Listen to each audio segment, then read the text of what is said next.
As we reflect on the Lekki massacre 1 year ago and its impact on our national psyche, it's hard not to think about the events that actually led to that protest, which sparked the uprisings last year.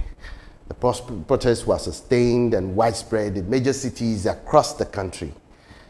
A year later, what has changed? And as we begin to move on from pandemic and we enter the real world, are we leaving this issue too fast? With us to reflect on these issues about the ENDSARS movement and protest is a legal practitioner and a political activist, as well as a public affairs analyst, Dele Farotimi. It's a pleasure. Thank you for joining us on SaharaTV once again, sir. It's a pleasure being with you, and thanks for having me. What is on your mind as we approach the anniversary of the ENDSARS process?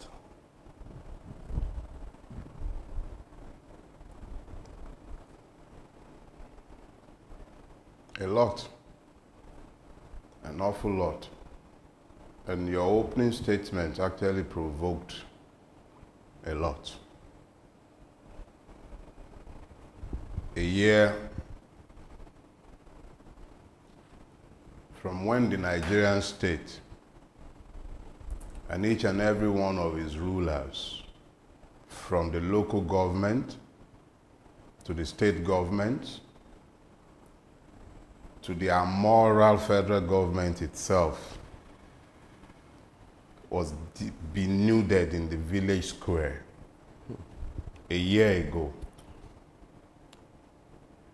And a year in which I have seen Nigerians of all hues and classes and non-class laboring to defend the indefensible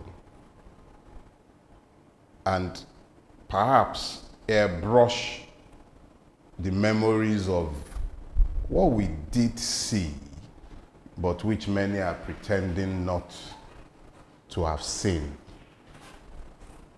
A year in which men have steadily proven themselves to be most shameless in helping to uphold lies in place of truth. A year in which it should be obvious to any Nigerian by now that our salvation is not going to come through America or through some European Voltron that will come and save us from those that afflict us. Yeah, it's been a year. And then in recent times, in the past week or two, it's been even more painful because I have seen the crass complicity of the Nigerian press in killing the truth of what happened that day. I have seen the complicity of Western technology companies in helping to scrub the memories of what happened that day. I have seen several activists' Facebook platforms restricted so that they might not be able to call back memories of their posts from a year ago. That was the case with my own Facebook page until day before yesterday. Maybe in response to the several letters that were sent, the several complaints that were filed with Facebook, they finally allowed me to be able to access memories from last year, which was denied to me, and it was denied to several other activists as well. So there is a concerted effort on a global scale, on a national scale, to pretend not to remember what we all saw just a year ago, and that we still see on a daily basis, but just not as brazen as it was a year ago at LekkiToll Gate. So yeah, to address one of the fundamental questions you asked, what has changed? I'll tell you what has changed. You can't unsee what you have seen if you have anything conscious still living within you. You cannot pretend that you did not see Osha chasing people around at Alausa with a cutlass. And you cannot pretend not to know that the gentleman is walking free unless he has run foul of some other one of the rules that applies to his like. You cannot pretend that not a year later, we see the toll gate refurbished and ready to start collecting the blood money that he's been collecting. It's clear. What has changed? We see the complicity at all levels. We see the complete lack of shame at all levels. We see that there is a fusion between the Nigerian state and the criminal elements in the country. We see the fact that the Nigerian state thinks nothing of taking the life of those it calls citizens. And we see that it would invest time and money and effort at killing the truth because it cannot own up to the evil that it has done. And we also see that the international community is happy as long as the madness can be contained within our own country. And we see how quickly the world has moved on, pretending that it did not see what it sees. But we also know now that when you are protesting in a place like Nigeria, you must understand very quickly that you are not dealing with some benign moral entity that sees you as citizens or sees itself as being bound by the law or being ruled by the law. We saw the full impunity of the Nigerian state, impunity in its rawest form, unleashed a year ago. We won't forget. And those with any modicum of consciousness in their being will not forget.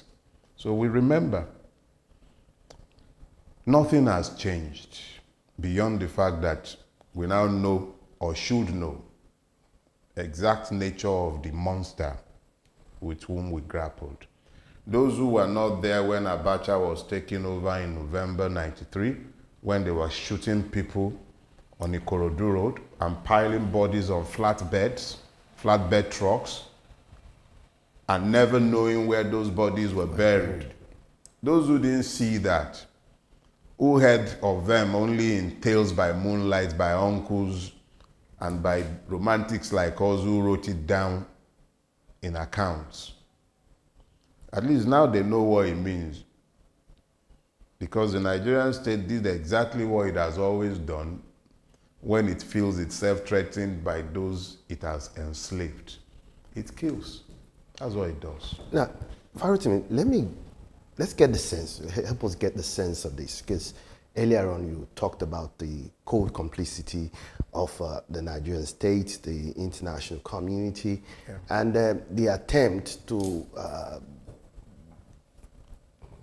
normalize? Exactly what happened last year. I mean, this revisionist lies that is permeating the airwaves.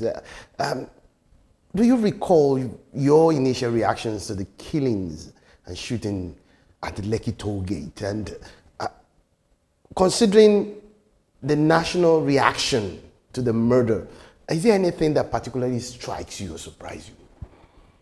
Frankly speaking, when I was, maybe if this had happened a few years ago, when I was a little more excitable, I might have said,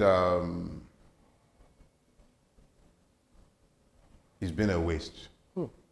That's what I might have said. But you see,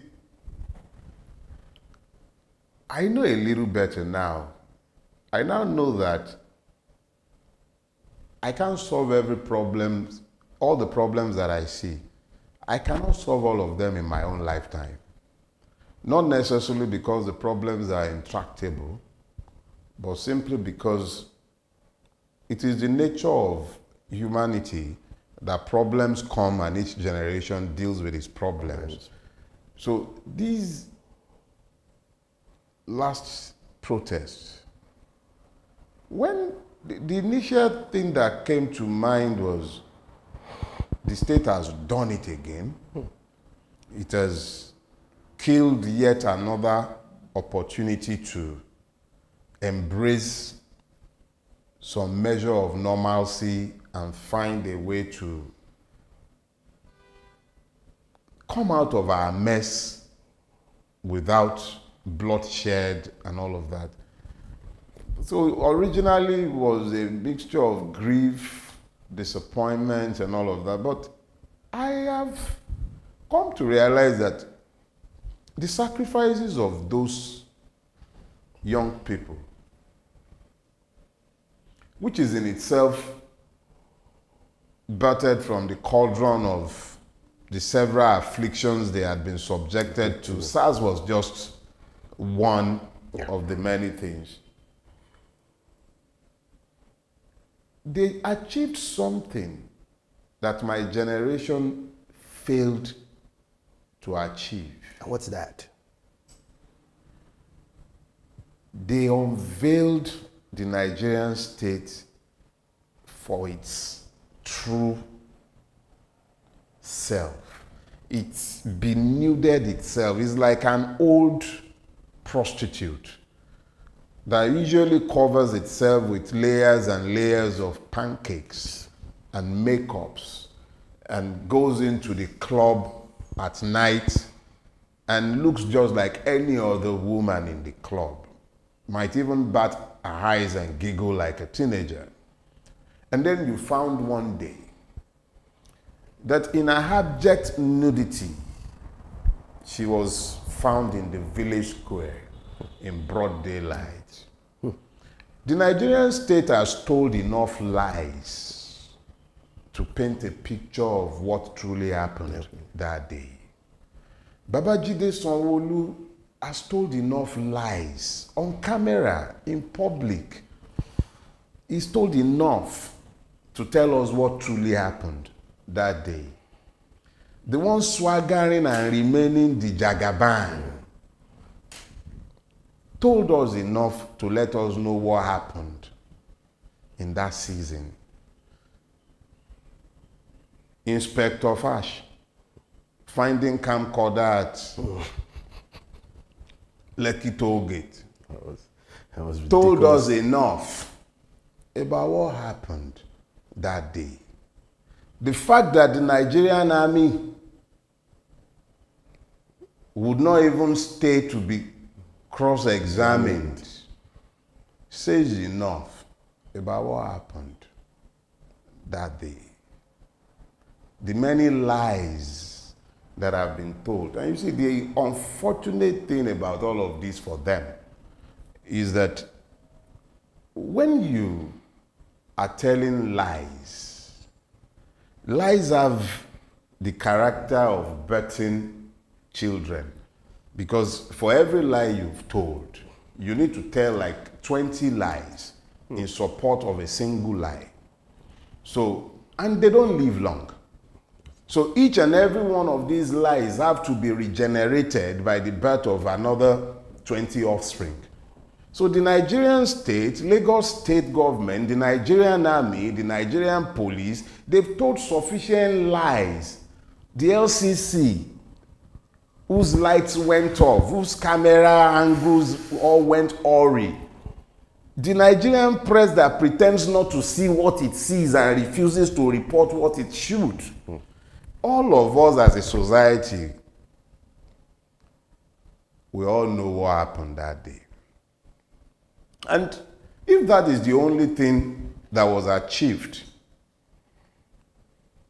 by the materials of 2010, 2020, is the unveiling of Nigeria for what it truly is, so that Nigerians understand the nature of the evil that they have to contend with, then they've done a fantastic job. My generation did not achieve that. My generation did not achieve that. The generation, my father's generation, thought they won independence. They did not know that they were merely passed on to another bunch of slavers. And my generation were grappling with slavers without realizing we were dealing with slavers. We thought we were fighting for democracy. We did not realize that our battle ought to have been a liberation struggle. We thought it was a pro-democracy struggle. What the ENDSARS protest has done, which is what they are trying to let everybody forget and run away from, which is why they are telling all the lies in the press and talking about it as though it was the recalcitrance of the ENDSARS protesters that led to the breakdown. There was nothing of the nature. All the lies, all the myths they are trying to propagate. 5 for 5. Okay, so these kids didn't listen to you after you had agreed 5 for 5. How many of the 5 for 5 have they achieved today? What have they done? Even if they did not agree 5 for 5, is that why they had to be killed? Is that why the state is lying? So please, if nothing else, those boys and those ladies and men, young men and women, they provoked the whole hag into undressing herself in public. So those who were interested in lying on behalf of the state, trying to whitewash it, let what happened to the victim of ENDSARS happens to everybody who is helping to lie that it did not happen. Let them say amen in their homes. That what happened to those children, somebody's children. I saw people with my own eyes. I met them, amputees. So when people turn around and begin to tell all these lies and begin to make it seem as if it was the fault of the protesters and the state was some benign entity, let them say amen in their homes. As it was for those victims, it shall be for their own children as well. Sadly, let's still look at the attempt by the revisionists themselves to change the narrative, so to say. What should be done at this point in time to ensure that a more constructive discussion that really addresses the events of that day, truthfully, and eventually it becomes an history marker in the annals of Nigeria? I mean, what should be done? You know, there is this realization, perhaps it's coming with age. And I'm sorry, I do tell a few tales, you see. And one of these is actually about the narrative. But it's related to an answer I had offered you earlier on. I did talk to an extent about the nature of a lie. Right. And how it's short-lived and you have to tell ever more lies in order to cover a single lie. But you see, the beauty is that on the other side is the truth. The truth requires no help for its establishment. Men might seek to change the narrative as they are trying. All these revisionist efforts, they are bound to fail. See, it is in the nature of truth to self-perpetuate. It does not require any help. It stays inviolable. Nothing touches the truth. The passage of time merely reinforces it. It never kills it. The truth is merely reinforced by the passage of time. See all these efforts at retelling the story of ENDSARS. All these men who are going on here speaking as though it were the protesters who ignited the violence that started on the 21st. And wanting to make it seem like it was the excesses of the youth that led to the arson. You know, it is on record before several tribunals that up until the 28th of October, there was no violence anywhere related to the ENDSARS protests. That is on record. That's right. The police itself is on record at the ENDSARS panel in Lekki, testifying, as it has in other places across the country, that the protests were peaceful. It is also on record publicly in Abuja and in Lagos that state security services, the Lagos state government, using large buses, were conveying thugs to attack peaceful protesters. These were in broad daylight. DSS in Abuja, or whatever wing of the Nigerian state was coordinating, but these were on camera. Several examples were posted online. People being paid money in Abuja. And in Lagos, as I said earlier on, we had the example of Lagos state buses conveying thugs to Alausa. It was there. And there was no report anywhere of any violence being employed by the protesters. Incidentally, this morning, like I said, I started having access to my memory from a year ago. And I saw a particular post I made a year ago where I was urging people to donate flags to protesters. That was the extent of peacefulness and the peace that reigned at the protest grounds. Who were the protesters? Who were the protest grounds? Nigerian youth across the divides. Right. On Friday, they held Jumat there together. The Christians stood in ring around them on Fridays. And on Sundays, they had service there, and the Muslims were also there. They advertised the best of what Nigeria could be. Well, yeah. And then LCC did its thing on cue. I think it was at 6:43, if my memory serves me right. They turned off the light, and the violence started. Now, who knew where the warehouses were? The state. There are videos online of army personnel also helping themselves to the palliatives, of policemen helping themselves with trucks, their own trucks. Palliatives. Another failure of governance was revealed because they were trying to douse the tension of the madness they had ignited at Lekki. By the state was very active in exposing themselves as to where, because who was pointing out the location of warehouses? It was clear to some of us that the state was active in promoting this anarchy so that it could serve as a cover for the murder that it had committed at Lekki. So the attention was drawn away from the fact that people, human beings were murdered, bodies taken away. That is DJ Switch testimony, which is supported by the video that she was posting live. Exactly, live stream.